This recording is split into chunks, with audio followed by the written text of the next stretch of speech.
just before it closed, and the bank manager was sitting with someone else at his desk, and the offender turned and fired the gun, striking the bank manager in the stomach, almost killing him.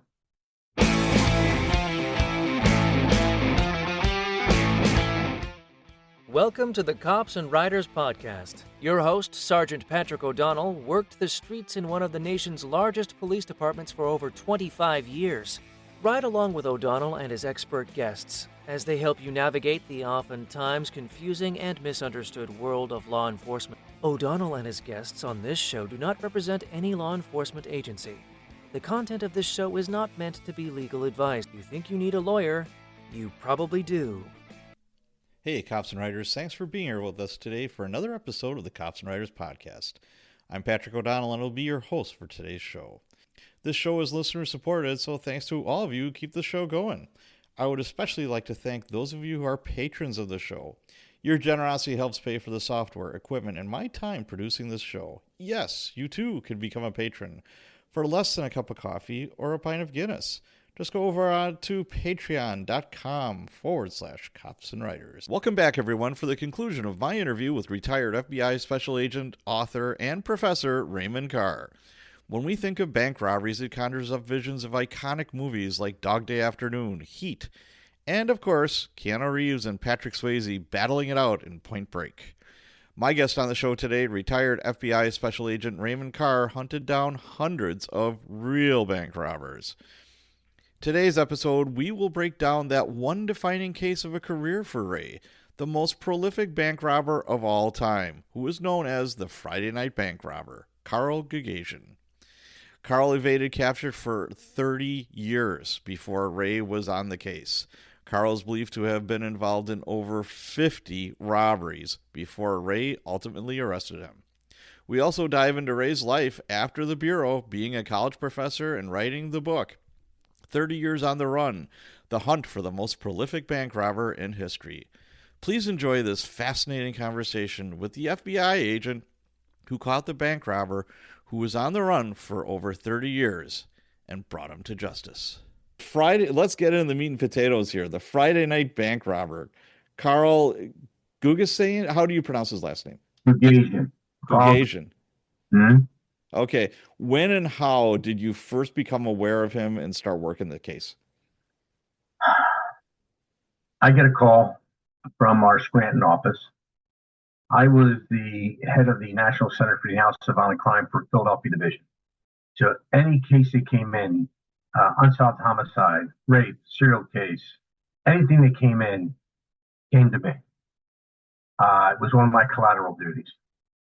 So I had some agents from Scranton call me and say, hey, we got this guy that's been robbing banks since 1987. And he's kicking our ass. And we can't catch him. With everything we tried, we just can't catch him. Can you guys put together a profile? I says, yeah. I said, send me the files. I said, how many bank robberies are we talking about? And from 1987, we're in 2000 here. Yeah. And he says, we got about 27. Oof, that's a lot. I said, all right. I said, send them to me. I said, or have the rotor route them out to me so that I can look through them and see if I can put something together. Yeah. So they do. This is in October. Well, Christmas comes, right? So, and Thanksgiving and all that. So there's leave time, and this is the collateral duty. So I have other cases I'm working. And when I get a chance, I kind of take a look at this. So I continue to go on, and we're looking at things, and I put it into a database. It was an art database at the time. I had one of the girls put it in a database, all this information to see if I'd come up with tendencies, with all these robberies. And then it's like April 2nd, 2001, and I get a call from a friend of mine, a detective in Radnor Police Department. We've done other robberies together. And he says, hey, it's 7:30, 7:45 in the morning. He goes, hey, Ray, he goes, I need some help. I said, okay. I said, what's up? And he says, well, we found a cache of stuff out in the woods. And I said, there's no woods in Radnor. He goes, well, it's right next to the PD behind the Little League field. And he goes, and we don't know who it is. It could be, there's weapons in there and there's a couple hundred rounds of ammunition. I wonder if it's some left or right wing group. You got anything going on you can share with us? I said, let me take a look at what you have. I said, I'll be out in 30 minutes. So I jump in the car, boom, I'm out there by 8:30 in the morning. I go to the PD, and Joe's got, 5-gallon drums. There's this big drainage looking tube. It's black, about 3 feet tall, about 18 inches diameter, with some PVC pipes, and you got ammo cans. And I says, have you guys gone through all this stuff? And he says, no. And I says, will you do me a favor and move everything out back, away from the police department? Sure. I said, you have no idea if anything is booby trapped, if there's any explosives. You have no idea. So I said, let's move that stuff out. So he says, I said, get one of the rookies to do it. The canary in the coal mine. I love it. So that's what we did, right? So they moved the stuff out, and he said, take me to where you found it. So he takes me out in the woods, and it's kind of unique. It's you got to walk down from the road. You have to walk down probably more than a quarter mile. I'm going to say maybe it's maybe a third of a mile down, and then there's woods. And to the right of you is the ball field, and then just to the right of the ball field is the township building with the police department. So it's not that far from the police department. And in the rear or behind my back, behind me is an apartment complex, and it's an affluent area. So if you go in, there's a berm, and the berm runs up, and there used to be old railroad tracks that ran across. And on the other side of that berm are $1 million homes. It's called the Main Line of Philadelphia. So it's it's very close to Villanova University. So it's very ritzy, upper middle class. So we go in, we go back, and they show me, and here's this brick lined, well, I'll call, for a better lack of a better word, a bunker, which really what it was, a bunker. And I look at this and I go, we gotta. Have you looked anywhere else? He goes, no. I said, we need to get a search team out of here, be able to do a grid search to make sure there's nothing else out of here, because it's sitting behind a little league field. You know how kids, and believe it or not, the first bunker was found by 2 teenage boys who were out trying to build something. So I said, thank God they didn't play with these things. They took it to the police department because they were concerned that they saw documents. And one of the original police officers that came out happened to be a Vietnam vet. So he was used to looking for tunnels and things of that nature. Oh, sure. Once found the bunker. So we go back. I call my evidence response team, bring them down, and the guy that ran that, evidence response team, is the same individual that was in charge of the landfill after 9/11. He was the same individual, so he's extremely qualified. He actually went down to our laboratory after that and was one of the main guys in the laboratory. So he's very astute. And some of these guys are just amazing at what they can do. It's just, I'm flabbergasted. I'm thinking, this wasn't just me. It was a team of agents and police officers that made all this happen. So we go back in and we start going through, and there's all these documents that I'm finding in this bunker. There's hundreds and hundreds of documents. There's 5 weapons. There's several hundred rounds of ammunition. There's some books. There's some other things in there. There's some medical equipment. And so I'm sitting there, I'm going through it with this individual, and I says, I know who this is. And he stopped and he looked at me and he goes, what do you mean you know who this is? How the hell do you know that? Yeah. I said, well, look, I don't know his name or her name. And I said, but the case that I've been working for this bank robbery, more of him is just buried here in the ground. And he says, where do you see that? And I said, look, in this bank, it lists a bunch of other bunkers. There was also a list of about 160 banks. Oh, wow. Right? Okay. All over the East Coast. And I'm thinking, who does this? But this guy was wrong. I says, this has to be him. Wow. This has to be him. Now, I didn't know his name, I didn't know who he was, but I said, this has to be him. Nobody believed me. Right? So, it just was one of those things, and we went through all these things, and inside of these documents was a couple sheets of paper that talked about a lot of statistic books, and one thing talked about karate and karate videos. And I'm thinking, well, what the hell does karate videos have to do with anything? So I'm trying to find the correlations here. So I'm looking at this and I'm going, So I say, let's take a look at who this thing, because it says Karate Division has Dillman plaques. Well, who the hell's Dillman? So I'm with a trooper now over in the Media Barracks, Media, Pennsylvania, and we kick in Dillman. And we kick in Dillman, and I says, oh my goodness, George Dillman, he's a karate guru that has dojos all over the world that are affiliated with the team. Yeah. So I said, and guess what? He lives in Reading, Pennsylvania, which is part of our division. So I have an agent go out and interview him. Yeah. Say, look, I came up with a basic profile of this individual based upon everything that was in the bank robbery files and some of the things in the bunker. And I said, look, we're looking for an individual that's between 5'4" and 5'6". I said, how did you know he was that short? Just from the surveillance videos?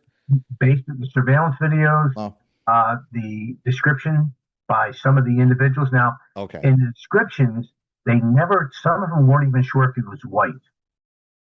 Because his face was always covered, his hands were always covered. And they never saw an escape vehicle. But all of the banks that he robbed, those 27, were all backed up to woods. Wow. So his egress or his exit was through the woods. If he's not getting in a vehicle, he's not running around a corner, they never found anything to do with that. So I said, that's why you're struggling to find him, because you think about it. A guy robs a bank, the first thing you're looking about, where did he go? What house did he run into? What car did he get into? Absolutely. He's not getting in any car. So we look at this, we start talking about it, and I send this guy out to talk to George Dillman, and I said, look, this guy's 5'4" to 5'6", white male. I said, very athletic. I said, he's very, very intelligent, very organized. I said, he probably has, because of the weapons, he's very, very astute with weapons. I said, he may even be in the military or had been in the military. Yeah. So we're kind of looking at that, and we're talking, and I say, as we kind of go on, so I sent this agent go out, and I said, see if they know somebody that kind of fits that script. And George Dillman goes, look, I have all these dojos. I very rarely, unless someone makes it to black belt, I might visit the dojo. I don't always do that. So I'm thinking, well, that really led to a dead end. So myself and the troop, I said, let's go to one of the dojos. Yeah. And I said, let's talk to one of the owners of the dojos in the area, because there's 3 in the Philadelphia area, and one outside of north of Philadelphia, one west of Philadelphia, and one in Philadelphia. So I said, let's go to the one that's closest to us, because that would be closest to him. And we go out and we talk, and I call the owner. One of the owners is a doctor, and the other owner is a high school teacher. Right? So I know there's a lot of books in these bunkers, in this first bunker. Oh, yeah. So the first guy, when we get there, we meet the high school teacher. And, I walk up to him, and you know how we're trained, Pat, to be able to take a look at these guys and say, hey, my name's Ray Carr, I'm with the FBI, and this is Trooper Gilhole. And people, if they've done something, you can just tell by their body language. Oh, yeah. But this guy was very cool. But so he says, I understand you're a teacher. And he goes, yes. And I says, what do you teach? And I'm hoping he says statistics, because that's all the books that were found in the bunker, all math and statistics books. He goes, I teach physics. I said, well, that's pretty close. Yeah. So I give him the profile of who we're looking at, both him and the doctor. And they said, well, that sounds like Carl. And I says, Carl who? And they said, Carl Gugasian. And I said, what does Carl do for a living? He said, he's a self-employed statistician. I said, oh. So he says, I said, listen, don't say anything to Carl. We're not sure it's him, and we want to protect the integrity of the investigation. So I'm telling you, don't say anything, because you'll jeopardize this and then you'll be in trouble. And he said, no problem, never say a word. And he comes in there a couple times a week. So we go back to the troop, and as we go into the police, the trooper station, Media Barracks, we go in and we run this guy's name up. and he comes up with a criminal record. You know, shoplifting, theft, burglary, and we came up with a juvenile record that he also had. And here, our man had a book, or not a book, but had some documents in there that said Camp Hill, Camp Hill yearbook.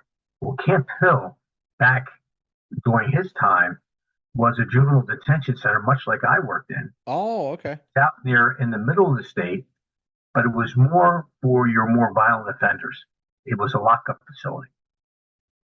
So at this point, we have things going here, and things are moving. We have meetings. I have leads out all over the country to try and see if how far this range goes. And we're looking at it. I'm enlisting a lot of other agents, a lot of the police departments to help me with this, and they are, and they're a great asset to this. And so what I do is I just on a hunch, I make a call to St. Louis, out in St. Louis. I say, can you put me in touch with Military Records, which is located in St. Louis? I said, I need to know if there's a military record for a Carl Gugasian. And they got back to me and they said, yes, there is. I said, the subpoena will be out to you this afternoon. Sure. I sent them a subpoena, FedEx the information to me, which they did.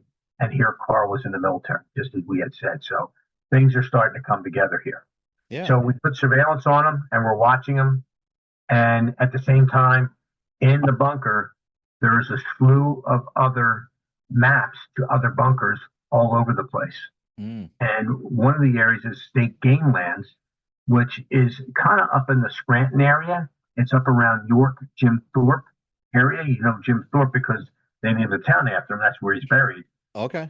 And there was a shooting in that town as well. In '92, the bank robber walked in, and just before it closed, and the bank manager was sitting with someone else at his desk, and the offender turned and fired the gun, striking the bank manager in the stomach, almost killing him. Yeah. In the hospital for quite a while. So we wind up doing all these things and getting everything set up, and we're starting to close the net, and 9/11 happens. Yeah. All hands on deck. Yeah. And at that point, everything changed. Nothing else was important. Sure. Rightfully so. Yes. And all our energy and focus was now on 9/11 and Al Qaeda and some of the other things that were going on with Osama bin Laden.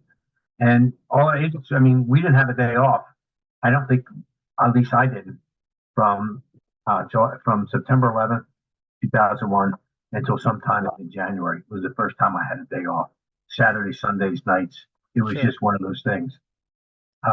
But so all these things are going on, and in the meantime, guys are out there looking for other bunkers. They do find other bunkers.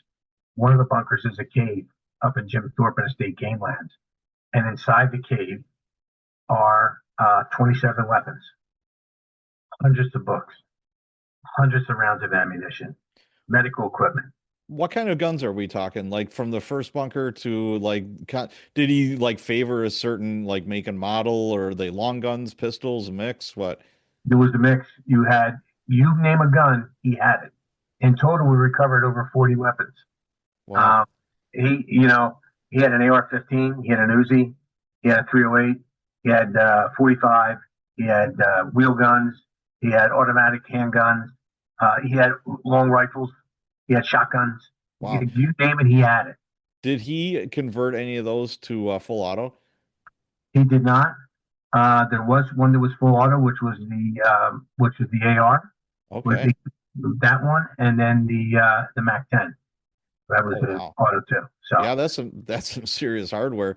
Now, if I remember correctly, he also filed down the serial numbers too, didn't he? Yeah. Every gun had the serial numbers filed down, and usually the serial numbers in more than one place on the weapon. Right. He missed a serial number. Wow. And you can put them in like in an acid bath or something like that and raise the serial number if they don't do a great job. But he did a good job. Oh, okay. Except for one, and we were able, was a hidden serial number that he didn't. Everybody makes a mistake. no matter how hard you try, Right. they always make mistakes. And we were able to trace that gun back to a pawn shop robbery on Ah. Bragg Boulevard from 1973. See, that was going to be my next question. Where did he get all this guns and was he stealing most of it, or where was Yes, he getting it? he was stealing. He would break into pawn shops and Oh, steal their weapons. He did okay. that on Bragg Boulevard. He did that up in the Pennsylvania area. He did that quite often. He Okay. never weapon. So, like you said, the noose is tightening. You're pretty focused on this guy. Now, from your first initial, okay, we kind of have this guy as a suspect. How detailed of a profile did you have on him, and how close were you to when at first to like the point of capture?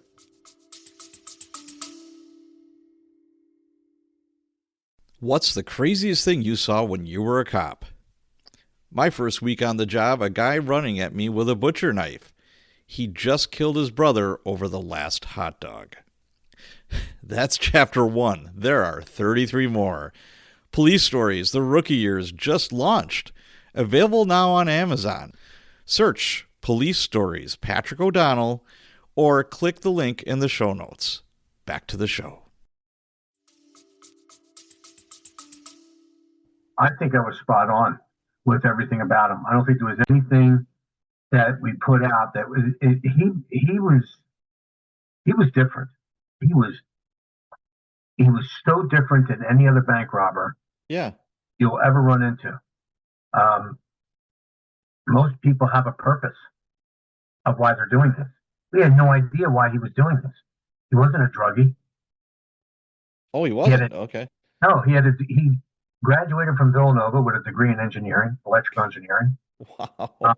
He went to University of Penn. Then he went into the military. And in the military, he became a member of Special Forces. Yeah, he was an Army Ranger, right? He was. Yeah, And that's then high speed. Yeah, that's some high speed training. he gets out and goes to University of Penn, an Ivy League school, and gets his master's degree in systems engineering. And then starts studying for his doctoral at Penn State in statistics. And all this time he's really bright guy. And for what, 30 years he was robbing banks? Well, we didn't know that at the time. Right. We didn't know that. So fast forward a little bit, and you can read the book and pick up a lot of the things, but as we eventually 9/11 calms down, there's a couple more robberies. We decide it's time to lock him up. Yeah. So I'm very concerned about the arrest of this individual because he's a third-degree black belt. His propensity for weapons, I don't know what he has in his apartment. Right. Now, yeah. And he's got training. He's an Army Ranger. Just because you're in the military doesn't mean you know how to use a gun. Yeah, I mean, if you're a mechanic or something like that. But Rangers are for one thing. That's high speed. Like combat stuff. Yep. Well, when I go back and I find out that when we're doing some of the background on him, I find that he lives in the apartment complex near the very first bunker that we found. Wow. So I go up to the complex and I walk into the rental office and there's 3 young girls in there. And I walk in and you just imagine you got 3 young girls. I walk in, I said, good afternoon. My name's Ray Carr. I'm with the FBI. And they all giggle, right? They said, we never met an FBI agent before. I said, well, there's nothing special. I said, I want to talk to you about the person in apartment 119A. We knew it. Knew what? He's in the CIA, right? Yeah. And I go, no. Then he's in the witness protection program. And I said, no. I said, why do you ask? They said, because he's weird.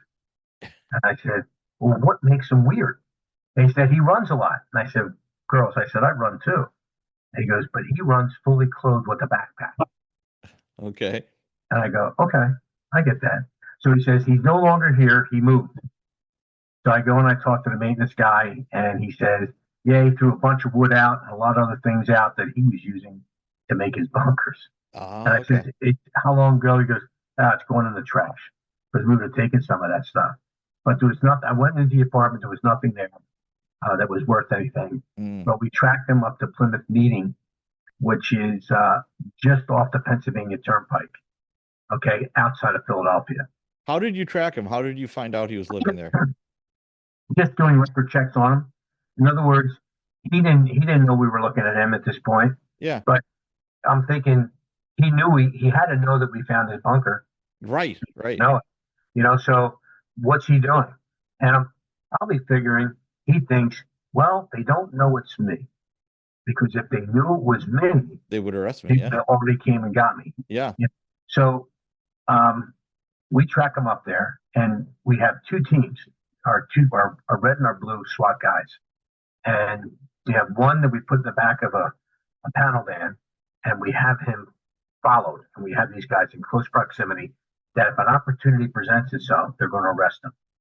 When he leaves the apartment, we insert another team inside of the apartment. So if we can't arrest him outside, when he makes the return to the apartment, we'll take him off as he walks in the door.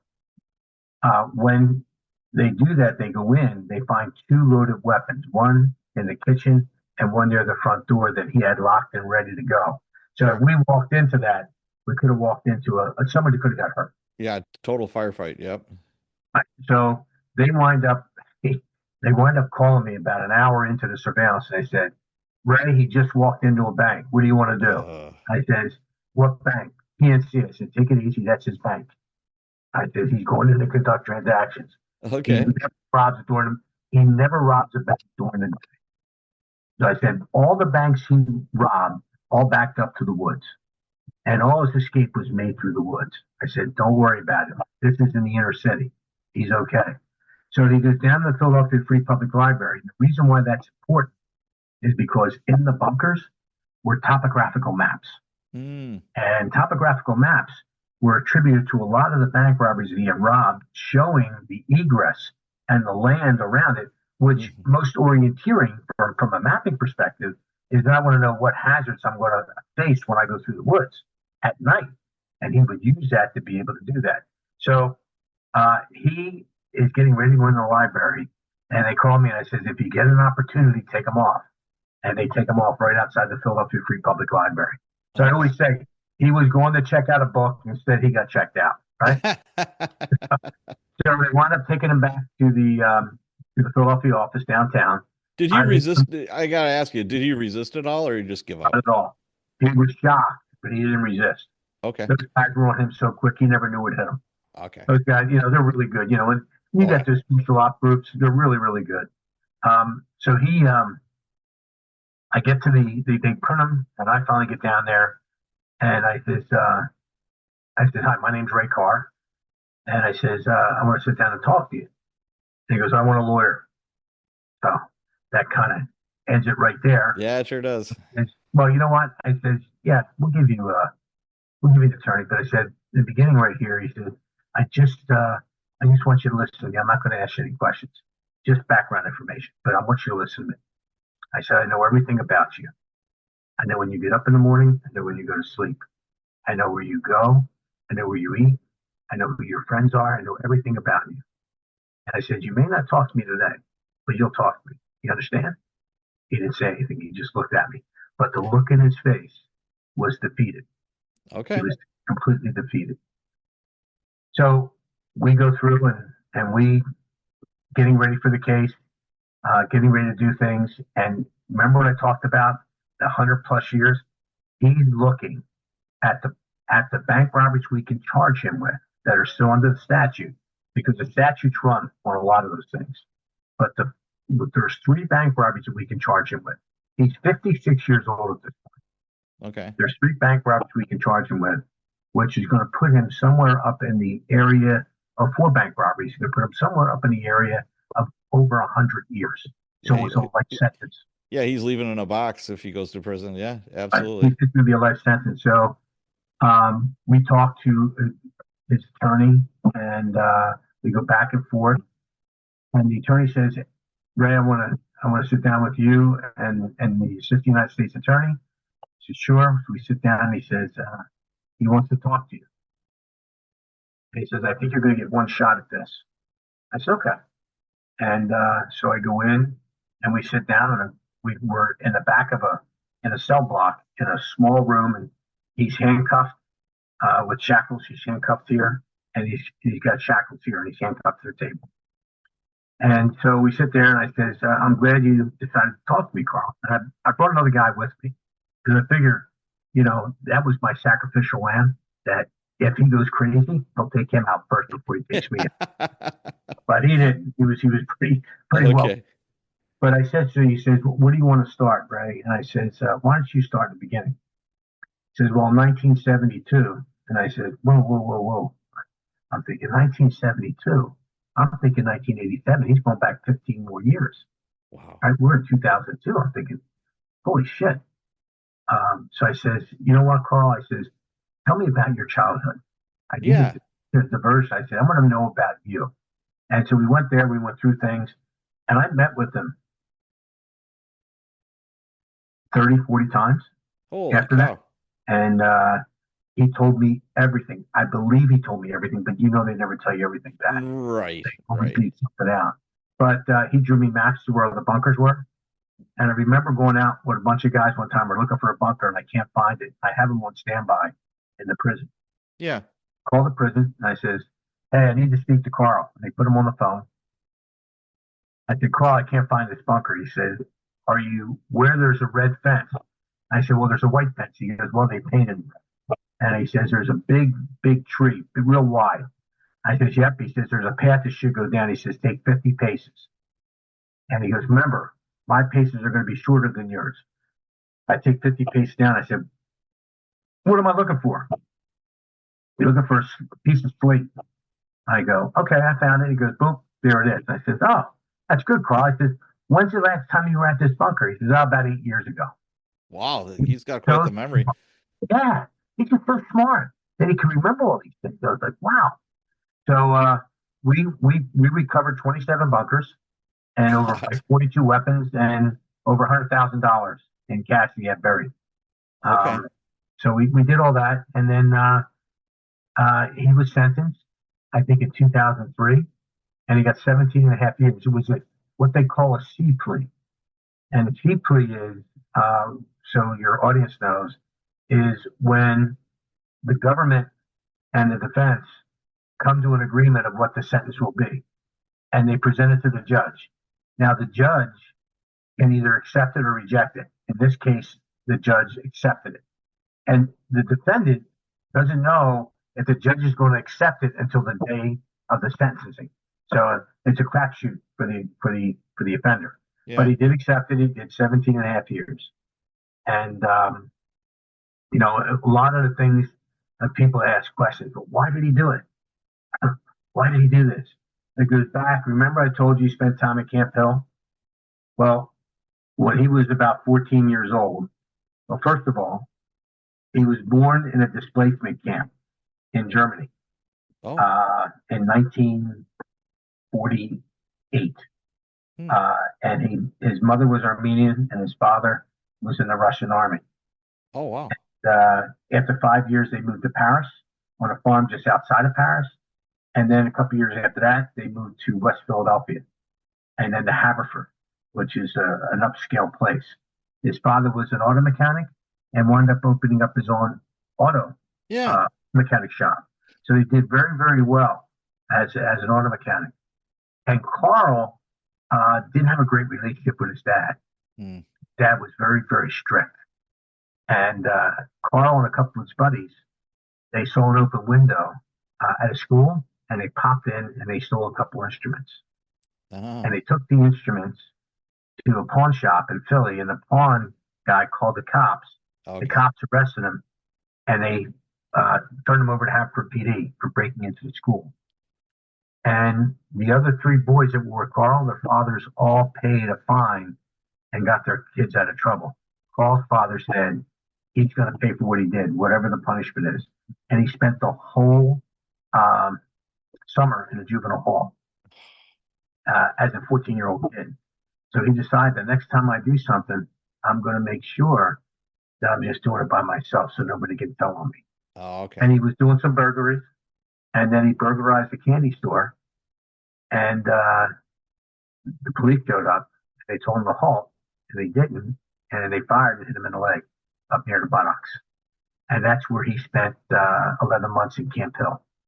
So he gets out of there at 16, and he goes to Haverford High School. And the first thing the guidance counselor says to him, you're going to struggle the rest of your life because of this. You'll have a very difficult time getting a job. Nobody will want to hire you with a criminal record. But he's a kid. Well, imagine what you say to a 16-year-old kid who doesn't know the difference. Right. And so it has an impact. It sure does. And he told me that. He says, I thought that I could never get a job. So what he does is he gets his degree. He studies real hard, gets a partial scholarship to Villanova, gets his degree.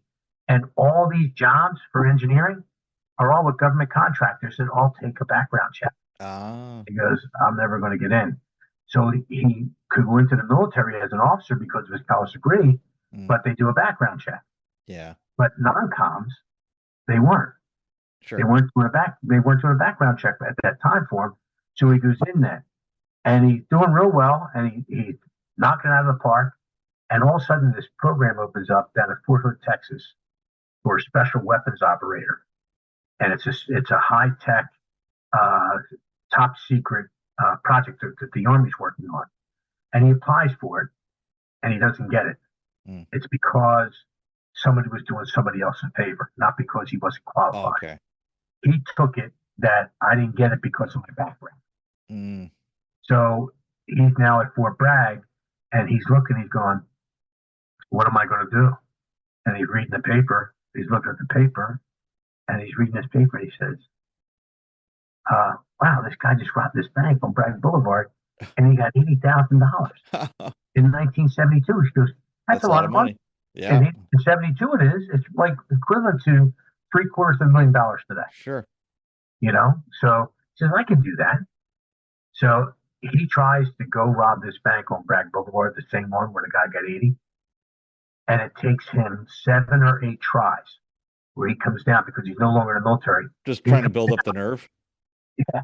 But in other words, and I said to him, just like I talked about fantasy, I said to him, what went through your mind? Yeah.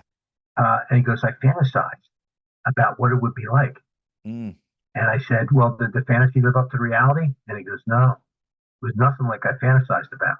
So he's not much different than the mentality of serial killers. He's a serial offender, but they all think in the same process. If you look at it that way, you know? So, he robbed the bank, and he goes, I really should have been caught the second robbery. I robbed the same bank the second time. And here's the thing, Pat, you'll get a kick out of this. He stole a car down outside of Fort Bragg, and he parked it at the airport in long-term parking for 8 months. And every time he came down, he used it. Wow. Go figure, right? That's something. Nobody ever stopped him. But on that second robbery, it goes off like clockwork. He comes out, he gets in the car, he hits the grab and die pack, and it explodes. And he goes, I can handle this. I had CO2 training. I'm good with this. Right. He's driving down the road, and all of a sudden he goes, but my world, he goes, I got the window rolled down, and I got my head out the window so I can see. He's like a Labrador. They could have caught me, but nobody stopped me. Wow. So he said, I robbed over 50 banks over a 30-year period. I accumulated about $2.5 million over that time. And I thought, Carl, had you worked as an engineer, you would have made more money than that. He sure would have. And, Carl, they never look back at your juvenile record. They kind of expunged those. You could have probably had it expunged because you were doing well. And he goes, I never knew that. But the one thing he did, because of him and his dad, I get a call from we're meeting like once a week for over a year. And he's giving me all this information and I'm doing things. And I have a video of him, a 2-hour video. And we're talking, and the attorney calls me. He says, hey, Ray, he goes, Carl's father's not doing very well. He's confined to a wheelchair, and he has an oxygen tank. Is there anything you can do to talk to the prison to get him in? I said, look, the Bureau of Prisons has their own rules. They don't listen to the FBI.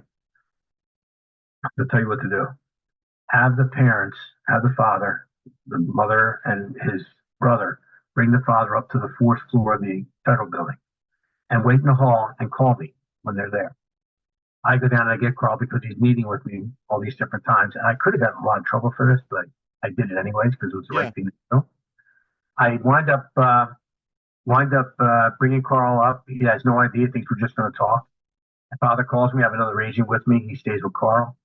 I go get the father. I bring the father in and let Carl meet with his pop. And they kind of seal everything and take care of everything. And about a week later, 10 days later, his father passed. Gotcha. So it was the right thing to do, Pat, you know? Yeah, absolutely was. Yes. So I'm thinking about all these bunkers, all these weapons, all these books.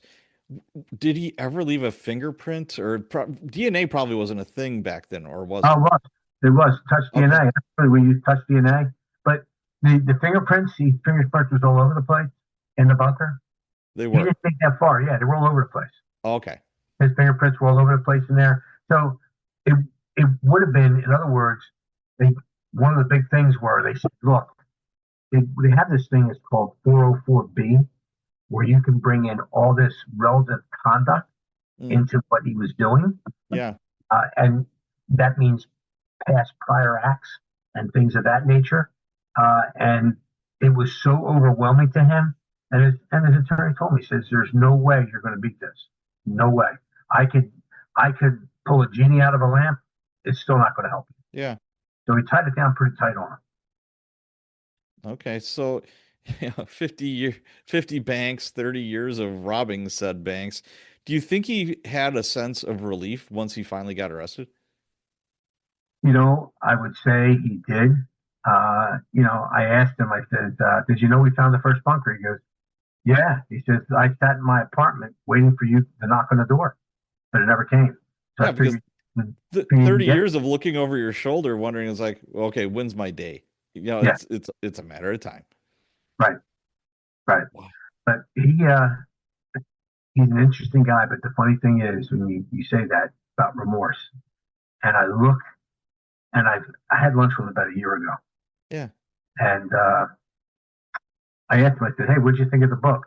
Yeah, that typical cop book. You know? And he told me, he says, the only regret I have is getting caught. So he hasn't changed. Yeah, I'll be darned. You know, that's incredible to me. You know, what goes on in somebody's brain, and what trajectory, because obviously he's an intelligent guy. He's no dummy. You know, he's not a bad guy either, Pat. He really isn't a bad guy. Here's the thing. I tell you, this isn't a book. Not only did he shoot the bank manager, but in 1982, there was an alarm that came out in Columbia, Pennsylvania, which is outside of Harrisburg, which is the state capital, Pennsylvania. And the cop, it's just before closing, like 2 minutes, like 8 o'clock. Yeah. Cop says, they probably tripped the alarm on the way out. It's probably just a false alarm. Right, because you get a ton of those. Yeah. He's coming quick, but he doesn't have the overheads on. But he's coming, right? And he comes over and he sees two females. And it's dark. He sees these two females. And as he puts the light on them, there's a shorter guy standing behind him. And he stops, he gets down, he says, freeze, and the guy runs. He goes after him. This is 1982, and he fires a round, a warning shot, which they could do back then. He can't do it anymore. Yep. And this guy turns and he fires a round, and he hits the officer at the top part of his vest, and the bullet lodges up near the carotid artery. Oof. The officer's name was Bo McAllister. So I sat down and I talked to Bo, and Bo wanted closure, and he asked me, do you think Carl did this? And I told him yes. He goes, why do you think he did it? And I said, because between 1982 and 1987, he stopped robbing banks. I asked him why he did that, and he says, I just needed a break. Yeah. You know as I know, and I think he was concerned because we developed such a relationship about damage in that relationship that we had. And but he never admitted to doing it. They sent a couple of detectives to talk to him. I said, he'll never admit it because, you know, he says, look, all I want is closure. Thank God he didn't admit it. If he would have admitted that, he'd be back in prison for murder Oh yeah. because 2019, I'm in Indiana doing some training with another agent, retired agent, and my phone rings. It's the FBI in Harrisburg, and they say, "Hey, this is so and so in the Harrisburg office of the FBI." I said, "What can I do for you?" He says, "I'm calling you about Bo McAllister." I said, "What about him?" He said, "Well, he passed away." I said, "Oh, Mm. I'm really sorry to hear that."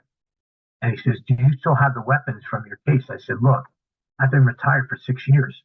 I said, I offered those guys the weapon that I thought might have been tied into this because they never. It was a revolver because there was never a shell casing that was recovered. Gotcha. And the bullet lodged in him. They didn't get the bullet until he died. They never removed the bullet. Mm. And the ME ruled his death a homicide Okay. 38 years later, which I thought is a stretch, but you know, so it remains an open case.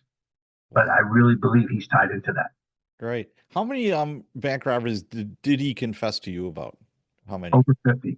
Jeez. Now, what's the statute of limitations on said bank robberies? It was 7 and it was reduced to 5 years. So 5 years. Okay. So you got him on 3 or 4? Four robberies. 4. Okay. And he never like you came to an agreement other than having a trial and having him just roll the dice. Correct. And as it came between him and his attorney, they came to us. We were ready to go to trial. And we're going Okay. to, and I think what scared the hell out of him was the fact that all the bunker information was all going to come in Yeah. with the list of all the banks Sure, sure. tied to him. So Okay, that makes sense. So all these banks, what, over $2 million. What did he do with all the money? And where is it? he lived. He lived. You know, He paid cash for everything. he paid cash. He took his parents on trips. Um, he went back to Paris. He was in the look. A lot of things I didn't get into because there's just not enough time. Right. Uh, but his behavior was risky. Not just robbing banks. He Okay. climbed. He rock climbed. That's risky behavior. Yeah, it is. He even took ballroom dancing lessons, which some people may say is risky too. You know, Sure. Yeah, that's and how would he launder the money? Wasn't he a gambler? he was, but he didn't need to do that. He didn't need to launder the money. Uh, he just, I mean, he had over a $500,000, but it all went to his defense, his legal fund. Oh, okay. So he hired some high-speed attorneys then. He did, yeah. And Okay. he took every penny he had.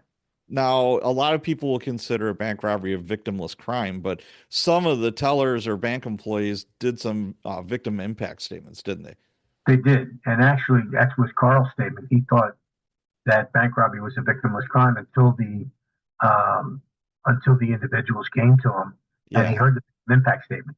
He was ready to read a statement in court, but after he heard the victim tellers talk about what he did to him, he couldn't. He was so Yeah, affected by it. I'm sure. Now, when is he eligible to get out of prison? He's already out. He got out Oh, in 2017. he got out in 17. He Wow. got 17 and a half years. Okay.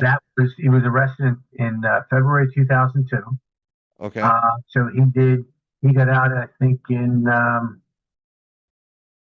probably May or June of 2017.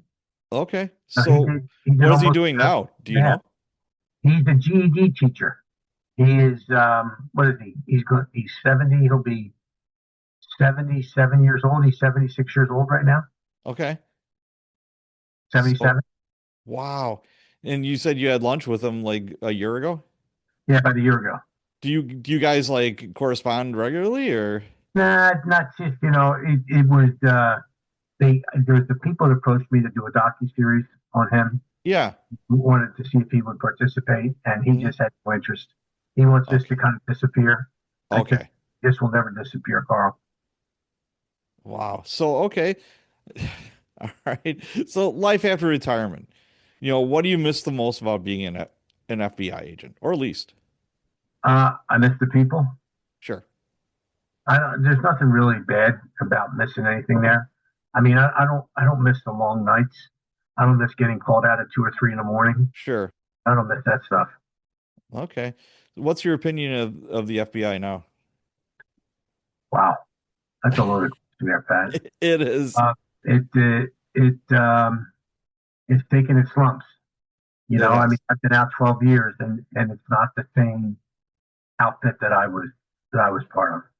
Um, I think I think the men and women in the trenches still do a bang up job. I think that management has their own agenda sometimes, Yes. and I mean that's anywhere. But the ground troops are still top notch. They are, and Yeah.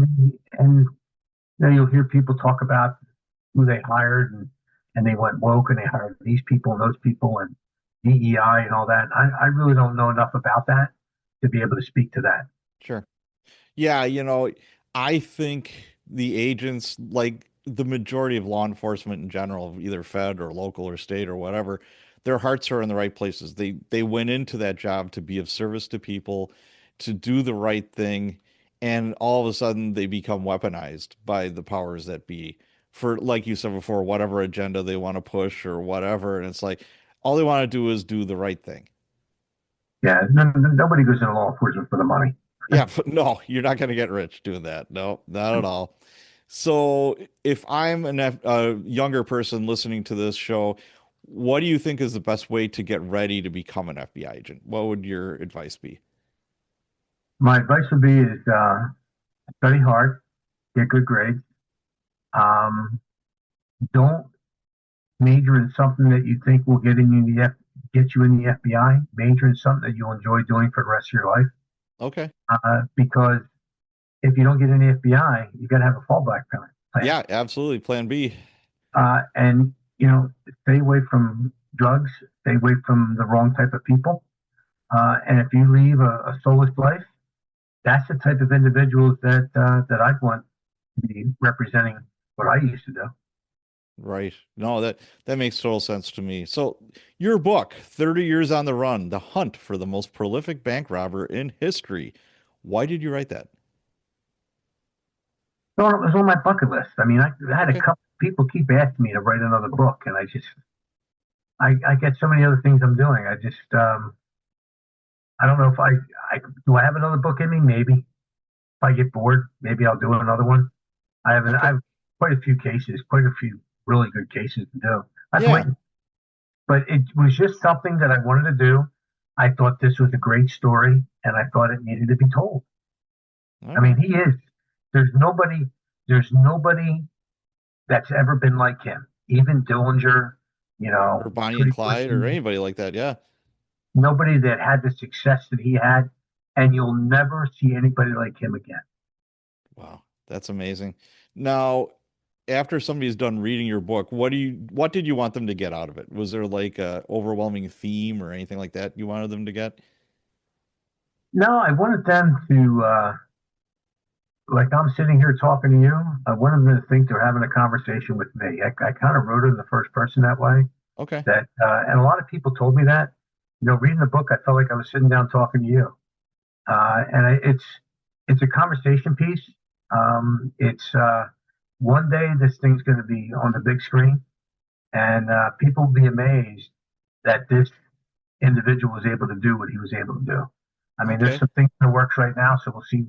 Without letting the cat out of the bag, we'll see what happens. But you know, I think it'll get there. It just you got to find the right niche. You Oh yeah, know, absolutely. I have to feel comfortable with it too. So. Sure. Now, if your book does get to the big screen, who would you want playing you? You could be an actor, dead or alive. Who's gonna play you? Yeah, I've never really given it much thought. Or Carl? If you had some of my Carl, Danny DeVito. Oh, sweet. Okay. Now you know who I just kidding. You know who I always thought would be good playing Carl would be De Niro. Oh, okay. He almost looks like him. Yeah. Interesting. Okay. Me, I mean, I don't know. I mean, I'm not. I don't really get into actors like that.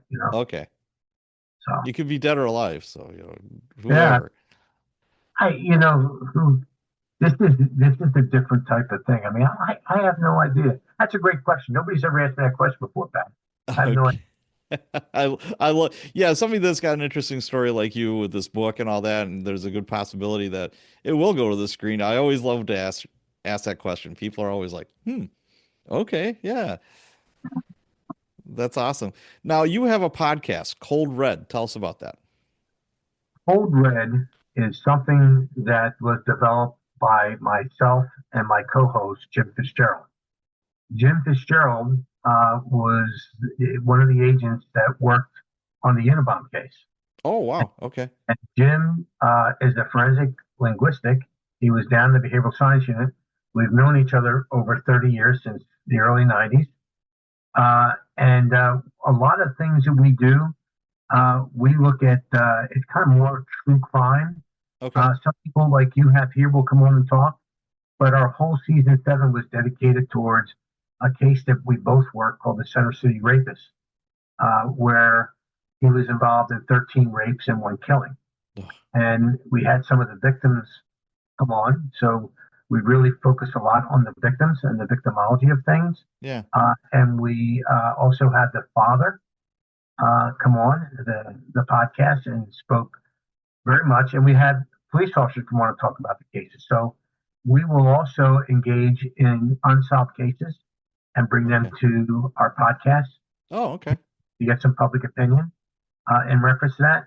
We're going to be taking a look in our season 9 coming up. We're going to be taking a look at a case in Canada out of Calgary of a girl who was a real estate agent. Yeah. And was murdered. It's a cold case. Oh, about gee. years old. So Yeah.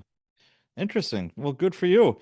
I had one of my buddies that I used to work with, Jim, that asked, is like, hey, is he related to Jack Carr? no. Okay. But you never know. I mean, somewhere, some row, who knows? Yeah, Jack you Carr get out your way? Is Jack Carr out? Is Jack Carr out in Wisconsin? no, he's in Utah. He's in Salt Lake. He's in Salt Lake. I had he was on my show. I was real lucky to get him on my show. And he is just the nicest guy you'll ever meet. Here's this Navy SEAL sniper who is a prolific, very successful author. And, his books are being adapted to, it's on Amazon Prime, I believe. He's had a couple of series from that, and he's very active in the filming of the series, et cetera, et cetera. And he is the most natural, just nicest guy, just like you and I just talking. It's like, man, I want to go have a beer with this guy. He's not pretentious at all. He was just a nice guy. It was just amazing to me. Nice. So there's hope for the world. So what's next for you? Well, I'm still we're still doing the podcast. I'm still working, doing different things. I mean, I just left the university I worked at for 10 years. Okay. Just needed a change. And Sure. that's a great thing about being retired. So now I'm doing security assessments. I'm doing some training. I'm putting some stuff together for the Pennsylvania Police Chiefs Association. I have a meeting with them tomorrow to talk about our plans for 2026. Okay. And moving forward. So I'm still working with law enforcement. I think I'll always work with law enforcement. Sure. Once a cop, always a cop, the way I look at it. Absolutely. So where can people go to find out more about you and your books? You can go on Amazon. It's available at Barnes & Noble. You can go to my website and order it off of there as well. So at any of those places, it's I don't think I've ever increased the price of it. I published it about 5 years ago. Okay. And it's still $20. So, all right. So the name of the book is 30 Years on the Run, The Hunt for the Most Prolific Bank Robber in History. Ray Carr, thank you so much for being on the show. It was a great conversation. Thank you, Pat, for having me. Thanks, everyone, for joining me and Professor, author, and retired FBI agent Raymond Carr and the case of the Friday night bank robber who pulled 50 heists and was on the lam for 30 years, until Ray caught him. Well, that wraps up another episode of the Cops and Writers podcast. If you haven't done so yet, you take a minute and rate and review the show on Spotify or Apple Podcasts. If you have already, thank you. As always, thank you for all of your support, and, of course, let's be careful out there.